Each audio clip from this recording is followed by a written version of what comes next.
Cake decoration করতে গেলে আমাদের কিন্তু ক্রিমের দরকার হয়, আর এই ক্রিমটা যদি ঠিক মতন পারফেক্টলি না তৈরি হয় তাহলে কিন্তু কেকটাই ডেকোরেশন একদম মাটি হয়ে যায়। আসসালামু আলাইকুম প্রিয় দর্শক, welcome back to my channel. আমি জান্নাত। আজকে হুইপড ক্রিমের রেসিপি নিয়ে হাজির হলাম, আর যেটা কিনা আপনারা যে কোনো ব্র্যান্ডের হুইপড ক্রিম দিয়েই করতে পারবেন। এই পদ্ধতি অবলম্বন করলে আপনাদের হুইপড ক্রিম কখনো গলে যাবে না।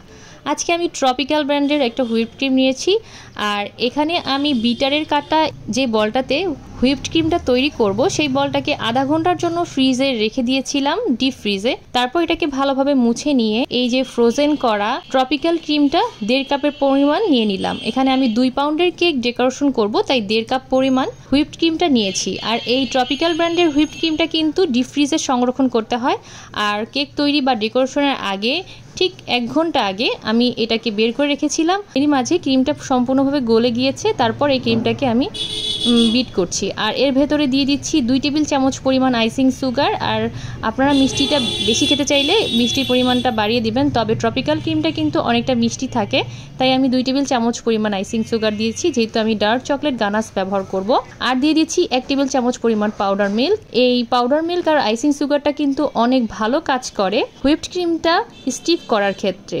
আর আপনাদের হুইপ ক্রিমটা যদি গলে যায় গরমে, তাহলে কিন্তু আপনারা পাউডার মিল্ক আর আইসিং সুগারটা অবশ্যই ব্যবহার করবেন, এতে করে দেখবেন ক্রিমটা অনেক সুন্দরভাবে স্টিফ হচ্ছে। বিটারের স্পিডটাকে আমি প্রথমে লোতে রেখেছিলাম, তারপর মিডিয়াম করে কিন্তু আমি সর্বক্ষণ এই বিটটা করে গিয়েছি। দেখুন 2-3 মিনিটের ভেতরে এটা কতটা স্টিফ হয়ে গিয়েছে। তো মিটারের কাঁটাটা আমি মিডিয়াম রেখেই এর ভেতরে আমি চকলেট গানাশ দিয়ে দিলাম 2 টেবিল চামচ পরিমাণ। চকলেট গানাশ হচ্ছে আমি শুধুমাত্র ডার্ক চকলেটটার সাথে সামান্য একটু লিকুইড মিল্ক দিয়ে এটাকে আমি চুলাতে একটু মেল্ট করে নিয়েছি, জাস্ট এটাই চকলেট গানাশ হয়ে গিয়েছে। আপনাদের কাছে যদি ডার্ক চকলেটটা না থাকে, নর্মাল চকলেট থাকে, তার সাথে কিন্তু আপনারা হুইপড ক্রিম দিয়েও খুব ভালোভাবে মেল্ট করে নিলেও এরকম চকলেট গানাশ তৈরি হয়ে যাবে।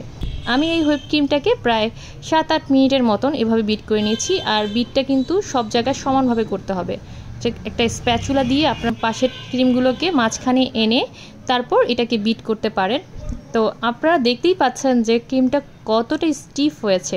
আর এই ক্রিম দিয়ে কিন্তু আপনারা যে কোনো ধরনের ফুল ডেকোরেশন করতে পারবেন, খুব সহজেই কিন্তু এই ক্রিমটা স্টিফ হয়ে যায়।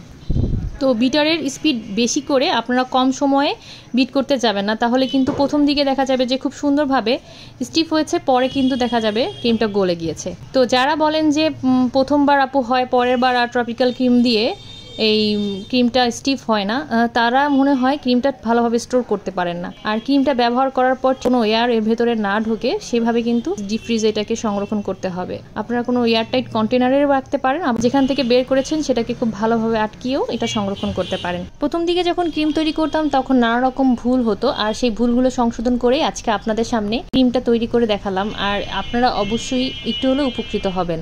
অনেকেই ক্রিম তৈরি করেন তো কম সময়ে এই ক্রিমটাকে বিট করেন, প্রথম দিকে স্টিফ হয়, পরে কিন্তু এটা গলে যায়। আবার অনেকে বিট করেন একই জায়গায় বারে বিট করতে থাকেন, সাইডের যে ক্রিমগুলো সেগুলো কিন্তু সম্পূর্ণভাবে বিট করা হয় না, তাই দেখা যায় যে ক্রিমটা গলে যায়। আবার ক্রিমটা তৈরি করার পর এটাকে ফ্রিজে কিছুক্ষণ স্টে করে রাখলে, এয়ারটাইট কোনো জিপজ্যাক ব্যাগে ভরে, তাহলে কিন্তু ক্রিমটা আরও বেশি স্টিফ হয়। তো এই সকল টিপস ফলো করে অবশ্যই আপনারা ক্রিম তৈরি করতে পারবেন আশা করছি।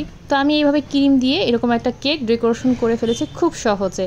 তো আশা করছি আমার আজকের এই হুইপড ক্রিমের রেসিপিটা আপনাদের ভালো লেগেছে। ভালো লাগলে অবশ্যই একটা লাইক দিবেন এবং কমেন্ট করে জানাবেন যে রেসিপিটা কেমন লাগলো। বন্ধুরা কোন জায়গা থেকে রেসিপিটা দেখছেন অবশ্যই কমেন্ট করে জানাবেন। ফেসবুক থেকে দেখলে পেজটিকে অবশ্যই লাইক করবেন। আজকের মতো এখানে বিদায় নিচ্ছি। যাওয়ার আগে ছোট্ট রিকোয়েস্ট করবো, যারা এখন আমার চ্যানেলটি সাবস্ক্রাইব করেননি প্লিজ সাবস্ক্রাইব মাই চ্যানেল। সবাই ভালো থাকবেন, সুস্থ থাকবেন। আল্লাহ হাফেজ।